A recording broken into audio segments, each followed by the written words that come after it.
नमस्कार दोस्तों। आज अपन संख्या पद्धति में शेषफल वाले सवाल जो शेष बच रहे हैं उनको हल करेंगे। तो देखिए, आपके पास मैंने वो टाइप के बता दिए थे आपको सवाल। कुछ एक टाइप का और आते हैं आपके पास सवाल एग्जाम में।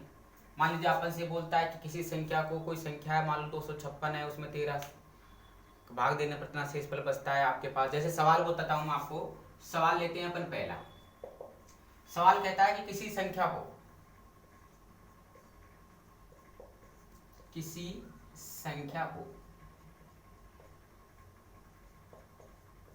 156 से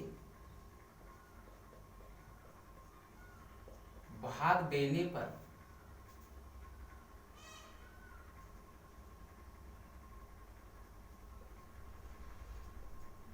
भाग देने पर 29 शेष बचते हैं।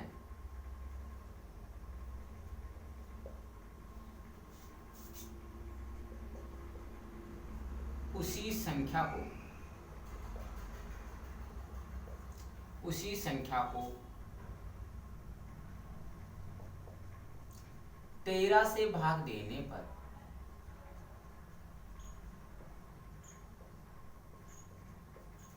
शेषफल क्या प्राप्त होगा।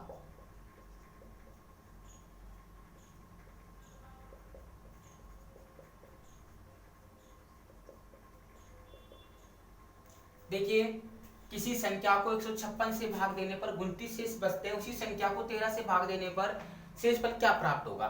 यानी डबल शेषफल देके आपके पास एक शेषफल देके दूसरे शेषफल की पूछ रहा है वो। तब आपको क्या करना है, इस संख्या का यूज नहीं लेना है। तब आपके पास क्या करना है, वो जो शेषफल दे रखा है उससे जो संख्या दे रखी है, जो संख्या को जो आप भाग दे रहे हो उसमें अपन को सीधा भाग लगाना है। तो आपको क्या करना है, इसमें 29 में सीधा 13 का भाग देना है। 13 दूना 26 आगे, तो शेषफल कितना बच गया आपके पास। शेषफल जो बचा है वो 3 बचा है।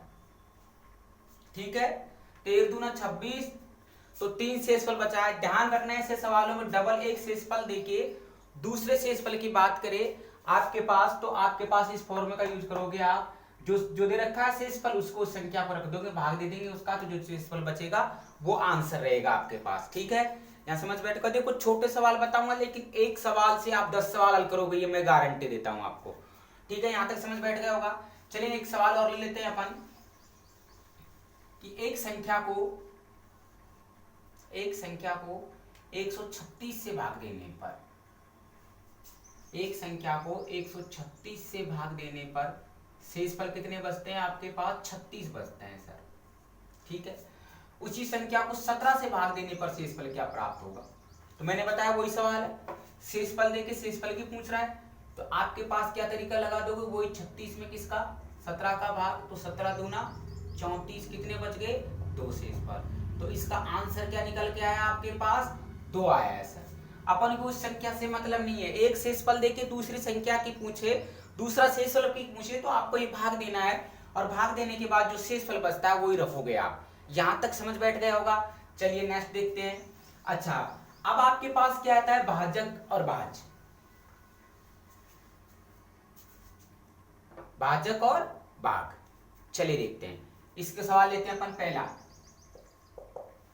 पहला सवाल है 1043 को 1043 को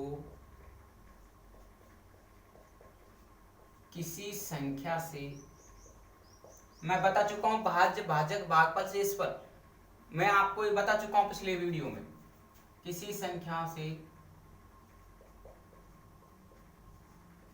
भाग देने पर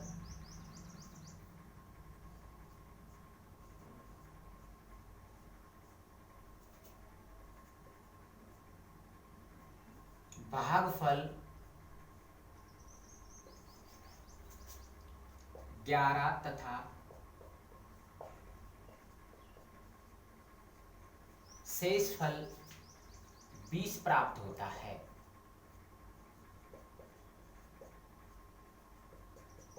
शेषफल 20 प्राप्त होता है, तो भाजक ज्ञात कीजिए।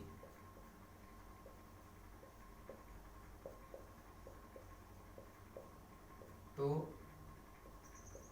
भाजक ज्ञात करो। चलिए देखते हैं। तो देखिए, भाजक का सूत्र होता है आपके पास ध्यान रखना, भाजक का आपके पास सूत्र होता है भाज्य, भाज्य का भी सूत्र होता है और भाजक का। भाजक का सूत्र में क्या होता है आपके पास रखोगे भाज्य माइनस शेषफल बटे में क्या आ जाएगा आपके पास भागफल। भागफल जो पूरा पूरा भाग जाता है, शेषफल जो बचता है वो भाज्य, जो संख्या आप बीच में रखते हो, जो आपका भाग दे रहे हो वो संख्या को बोलते हैं भाज्य। समझ रहे हो, ये जो बीच की संख्या होती है ये बोलते हैं भाज्य, ये होता है भाजक। देखिए बता देता हूं, ये होता है आपके पास भागफल, भाजक, भाज्य, और ये होता है क्या, शेषफल। ध्यान रखना, पिछले वीडियो में बता चुका हूं मैं आपको। चलिए तो देखिए, भाजक भाज्य माइनस शेषफल बटे भागफल। तो देखिए भाज्य कितना है, भाज्य जो संख्या आपको दे रखी है वो कितनी है, 1043। शेषफल कितना बच रहा है, 20 बच रहा है। अच्छा, भाग किसका देना है आपके पास, भाग जो दोगे आपके पास क्या दे रखा है, 11 का, यही तो है भागफल। तो आपके पास शेषफल भागफल 11 है और संख्या कितनी है, 213। अब अपन ने जब इसमें से घटाए आपके पास तो कितने बचे, 1023 में आप 11 का भाग दोगे तो 1199, हाँ 1199 बच गए ना, और 3 11 33, यानी वो संख्या निकल के कितनी आ गई, 93 आ चुकी है। आपको बता दूं मैं, आपके पास यदि आपके पास संख्या लेके आनी है तो सीधा तरीका कि भाजक और भागफल को गुणा कर दीजिए, तो आपके पास क्या जाएगी, वो संख्या आ जाएगी सर, जिसका अपन भाग दे रहे हैं। भाई जैसे मैंने 25 का भाग दिया, 25, तो आप दोनों को संख्या को गुणा करेंगे तो आपके पास क्या भाज्य प्राप्त हो गए। ठीक है, ये शुद्ध तरीका है। मिटा दो इसको, साथ बैठ जाओगे एक बार देख लीजिए, 1043 को किस संख्या से भाग देने पर भागफल ज्ञात और शेषफल 20 प्राप्त होते हैं। तो भाजक ज्ञात कीजिए, भाजक का सूत्र होता है भाज्य माइनस शेषफल बटे भागफल। चलिए नेक्स्ट देखते हैं।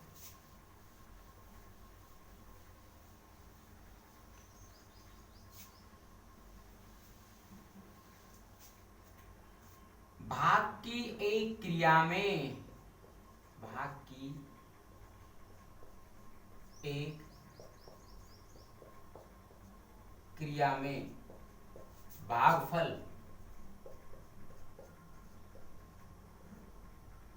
चार 403, भाजक 100 तथा शेषफल 58 है, तो क्या बोल रहा है वो, भाज्य ज्ञात कीजिए। तो भाज्य कितना है, चलिए भाग की क्रिया में भागफल 403, भाजक तथा 100 शेषफल इतना, तो भाज्य ज्ञात कीजिए। भाज्य, देखिए भाज्य का सूत्र क्या होता है,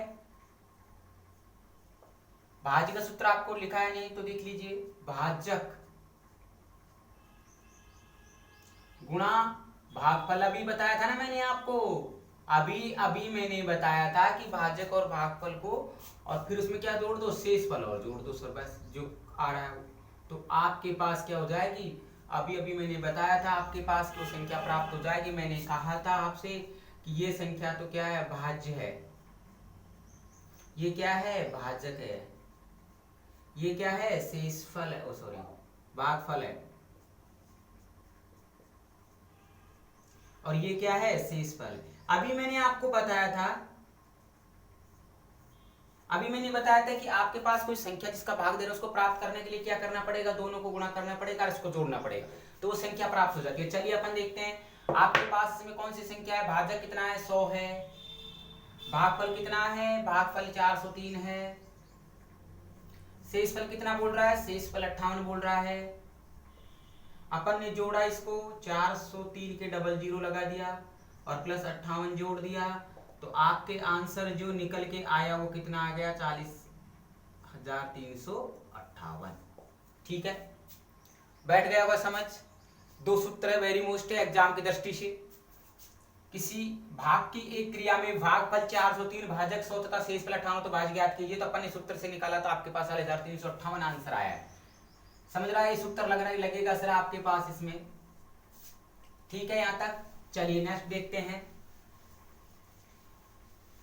आज शायद आपके ये चैप्टर पूरा हो जाएगा।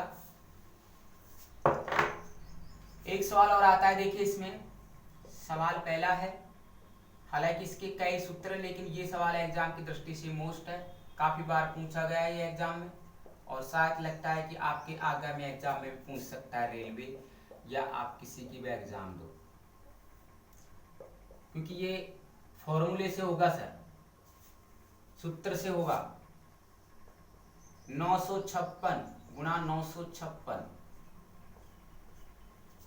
उसके बाद आप रखोगे प्लस 400 से 400। देखिए मैं यहाँ पे जब मानूंगा तो एक इस विधि से अपन जैसे दोनों को जोड़ के वर्ग करेंगे, फिर घटा के वर्ग करेंगे, इतना टाइम आपके पास खर्च करोगे, इतना टाइम नहीं रहेगा, इसलिए अपन देखते हैं यहाँ पे सीधा शॉर्ट आपके पास क्या रखेंगे। अपन लेते हैं, जैसे ए को मैं मानता हूँ, यहाँ पे एक संख्या ले ली मैंने 956, और बी ले लिया मैंने क्या आपके पास, बी ले लिया 479, ये दो ले लिया सर मैंने, इनको ए बी मान लिया है। अब एक सूत्र पर रखते हैं, देखो ए और बी, तो मैं रखता हूं ए प्लस बी का होल स्क्वायर। देखो ए को ए माना मैंने, बी को ए माना, प्लस का रख दिया, फिर किसका चिन्ह था, प्लस का। अब इसको ए बी दोनों है तो आपके पास किसमें, या माइनस में है तो माइनस रख दिया मैंने। ठीक है, माइनस है तो माइनस रख दिया। आगे आपके पास देखिए क्या है, होल स्क्वायर है, इधर देख लीजिए, ये किसमें है, गुणे में है, तो क्या मैं इसको रख सकता हूँ ए का स्क्वायर, क्योंकि दोनों समान है, मैंने यहाँ पे रखा है ए का स्क्वायर, तो आप ए का स्क्वायर, ये दोनों समान है तो बी का स्क्वायर, मैं यहाँ रख देता हूँ। अब देखो आपके पास एक सूत्र निकल के आता है, जब आप इसको हल करते हो तो इसका सूत्र होता है 2a का स्क्वायर प्लस बी का स्क्वायर और ए का स्क्वायर प्लस बी का स्क्वायर, जो समान है उसको काट देते हैं, आंसर की क्या निकल के आ गया आपके पास, 2 आ चुका है। समझ बैठ रहा होगा शायद। देखिए सूत्र वगैरह नहीं होगा ये सवाल, आप ऐसे जोड़ने लग जाओगे, आपके पास आप अंतर करोगे, वर्ग करोगे, इतने में टाइम आपके पास इतना नहीं रहेगा, तो इसलिए ध्यान रखना इस सूत्र से ही हल होगा ये सवाल। तो इस सूत्र से अपन ने हल किया तो आंसर क्या निकल के आ गया, इसका 2। चलिए नेक्स्ट सवाल देखते हैं, ध्यान रखना सूत्र ये लगेगा इसमें, है ना, ये, और इसको जब अपन रखते हैं तो इसका सूत्र ये होता है। ठीक है, चलिए नेक्स्ट देखते हैं, समझ बैठा होगा। एक सवाल और ले लेते हैं, 783 गुणा 783 गुणा 783 प्लस, हिम्मत न हारे, एग्जाम जरूर होगी, आज का इतिहास है, आज तक का इतिहास है, जिसके फॉर्म भरे गए हैं उसकी एग्जाम जरूर होगी, और वैकेंसियां आज तक नहीं रुकी हैं, ना रुकेंगी। आपके पास जैसे लॉकडाउन खुला, एग्जामों की भरमार आ जाएगी, आपके पास टाइम नहीं मिलेगा कि हम तैयारी करें कि क्या करें। देख लीजिए इतना बड़ा सवाल है, आप क्या करोगे, इन तीनों को गुणा करोगे, फिर इनको करोगे, तो टाइम नहीं है, इसलिए इसका सूत्र का यूज किया जाता है। मैं यहाँ पे ए को मान लेता हूँ 783 और बी को मान लेता हूँ मैं क्या, आपके पास 217, ये मैंने अलग अलग मान लिया है सर, ए को अलग मान लिया, बी मान के मैंने मान के रख दिया है इसको। तो देखो मैं एक सूत्र बनाता हूं, आपके पास एक सूत्र होता है, क्योंकि तीनों समान है तो ए का होल स्क्वायर, यही माना था इसको, प्लस ये क्या था, मैंने बी माना था तो बी का स्क्वायर, बी का घन, ए का घन बी का घन, और ये देखिए आपके पास ए का स्क्वायर, भाई ए ही तो था, ये ए ही तो माना है मैंने, इसको बी माना है तो मैंने बी रख दिया। यहां मैं सूत्र बनाता हूं, ए का घन हो गया ये, और ये बी का घन हो गया, बी माना है मैंने इसको यहाँ पे, चलिए ए का वर्ग हो गया, माइनस लगा दिया, फिर ए बी रख दिया मैंने, और फिर इसका क्या आ गया, बी का होल स्क्वायर। जब आप इसको खोलते हो तो आपके पास जो सूत्र बनता है, तो देखो वो बनता है ए माइनस बी, और इसका आता है ए का square minus A B plus B का स्क्वायर। ठीक है, और यहां पे आपके पास ए का स्क्वायर दे ही रखा है उसने, जो समान हो उसको क्या कर दो, काट दिया सर, क्योंकि नीचे आपके पास था, इस सूत्र में बन नहीं रहा था आपके पास। बच क्या गया आपके पास, a माइनस बी। ठीक है, a माइनस बी बच चुका है, तो a तो कितना माना 783, b कितना माना 217, घटाएंगे तो आपके पास जो आंसर निकल के आएगा वो कितना आएगा, 13 क्या नाम से, आप इसमें से घटाओ 7, हाँ इसमें से घटाइए, 783 में से 217 घटाइए 6, या 7 में से 6, और यहाँ आपके पास कितने बच गए, 566। 566 आपके पास जो आंसर आया है वो निकल के आया है 566। ठीक है, आपके पास बैठ गया होगा, समझिए। माइनस किया है अपन ने, माइनस ही मैंने लगाया है, इसको घन बनाया मैंने, इसको फिर सॉरी घन बनाया, इसको वर्ग बनाया, ये ए बी था, ए बी रख दिया मैंने, इसको वर्ग बना दिया, एक सूत्र निकल के आपके पास आता है, ए का square minus A B plus B का स्क्वायर। एक कोई अच्छा वीडियो लेके आऊंगा, नेक्स्ट जो वीडियो होगा उसमें आपको पूरी रामायण बताऊंगा इसके मैं सूत्रों की, जिसे बोलते हैं बीज गणित के सूत्र अपन, है ना। ठीक है, मिटा देता हूँ। कैसा लगा वीडियो, शेयर कर देना, लाइक कर देना। सर आज के लिए इतना, ये वीडियो में इतना, नेक्स्ट वीडियो में मिलते हैं अपन आगे, क्योंकि छोटा वीडियो रहेगा लेकिन आपके लिए बहुत करामात रहेगा सर एग्जाम की दृष्टि से। ठीक है, नमस्कार।